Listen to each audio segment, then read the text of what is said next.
നമസ്കാരം. തമിഴ്നാട്ടിലെ കോയമ്പത്തൂരിനടുത്തുള്ള the bay grill എന്ന് പറയുന്ന റെസ്റ്റോറൻ്റാണ്. മലയാളി റെസ്റ്റോറൻ്റ് ആണെന്ന് തോന്നുന്നു. ഇതിനു മുമ്പ് ഞാൻ കോയമ്പത്തൂരിലേക്ക് വരുന്ന സമയത്ത് ഇവിടെ നിന്ന് പലതവണ ഫുഡ് കഴിച്ചിട്ടുണ്ട്. റോഡ് സൈഡിൽ തന്നെയാണ്. പാലക്കാട് നിന്ന് വരുമ്പോൾ പൊള്ളാച്ചിലോട്ട് തിരിയുന്ന വഴിയുടെ കുറച്ച് മുമ്പോട്ട് ഒരു 50 മീറ്റർ മുമ്പോട്ട് വരുമ്പോൾ ലെഫ്റ്റ് സൈഡിൽ, അതുപോലെ സേലം ഭാഗത്ത് നിന്ന് വരുവാണെങ്കിൽ റൈറ്റ് സൈഡിലുമാണ്. അപ്പോൾ ആ പൊള്ളാച്ചിയിലോട്ട് തിരിയുന്ന ഒരു മെയിൻ റോഡുണ്ട്. അവിടെ തന്നെയാണ് ഈ ഒരു റെസ്റ്റോറൻറ്റ് സ്ഥിതി ചെയ്യുന്നത്. ഇത് ബൈപ്പാസിലാണ്. കോയമ്പത്തൂർ സേലം പോകുന്ന മെയിൻ ഹൈവേയിലെ ബൈപ്പാസിലാണ് ഈ ഒരു റെസ്റ്റോറൻറ്റ് സ്ഥിതി ചെയ്യുന്നത്. അപ്പോൾ ഇതുവഴി നമുക്ക് തമിഴ്നാട്ടിലെ പല ഭാഗങ്ങളിലേക്ക് പോകുന്ന ആൾക്കാർക്ക്, മലയാളികൾക്ക് പ്രത്യേകം ഉപകാരപ്പെടുന്ന ഒരു കടയാണ്. എന്ന് വെച്ചാൽ നല്ല ഫുഡാണ്, നല്ല കിടില ആംബിയൻസ് ആണ്, നല്ല വൃത്തി. പുറമേ നിന്ന് നോക്കുമ്പോൾ വൃത്തിയൊക്കെ ഉണ്ട്, ഇനി ഉള്ളിലെ കാഴ്ചകൾ എന്താണെന്ന് നമുക്കറിയില്ല. ഫുഡും എനിക്ക് വളരെയധികം ഇഷ്ടപ്പെട്ടു. ഞങ്ങൾ പറഞ്ഞതൊരു കുഴിമന്തിയായിരുന്നു. കുഴിമന്തി പറഞ്ഞാൽ ഹാഫ് കുഴിമന്തി, ചിക്കൻ ഷവായി ഹാഫ് കുഴിമന്തിയായിരുന്നു. അതിഗംഭീരമായിരുന്നു, കിടിലമായിരുന്നു. ഇവിടെ 2 ദിവസം മുമ്പ് എടുത്തതാണ്.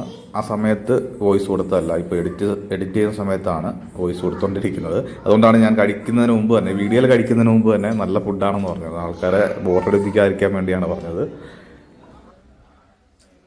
ഇതിനു മുമ്പ് 3-4 തവണ ഞാൻ ഇവിടുന്ന് ഫുഡ് കഴിച്ചിട്ടുണ്ട്. അതുകൊണ്ട് ഞാൻ വളരെ ഹാപ്പി ആയിട്ടാണ് ഇവിടുന്ന് ഫുഡ് കഴിക്കാൻ പറ്റുന്നത് തന്നെ. അത്രയ്ക്ക് എനിക്ക് ഇഷ്ടപ്പെട്ടതുകൊണ്ടാണ് ഈ ഒരു വീഡിയോ ചെയ്യുന്നത് തന്നെ.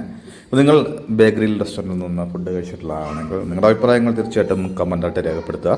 അതുപോലെ ഇതിൻ്റെ ലൊക്കേഷൻ ഞാൻ കമൻറ്റ് ബോക്സിൽ കൊടുത്തേക്കാം. ഇതിൻ്റെ കറക്റ്റ് ലൊക്കേഷൻ എന്ന് പറയുന്നത് പൊള്ളാച്ചി മെയിൻ റോഡിലോട്ട് തിരിയുന്നതിന് ഓപ്പോസിറ്റാണ്. എനിക്ക് നമ്മുടെ കർപ്പാവ് എന്ന് പറയുന്ന ഒരു കോളേജ് ഉണ്ടെന്ന് തോന്നുന്നു.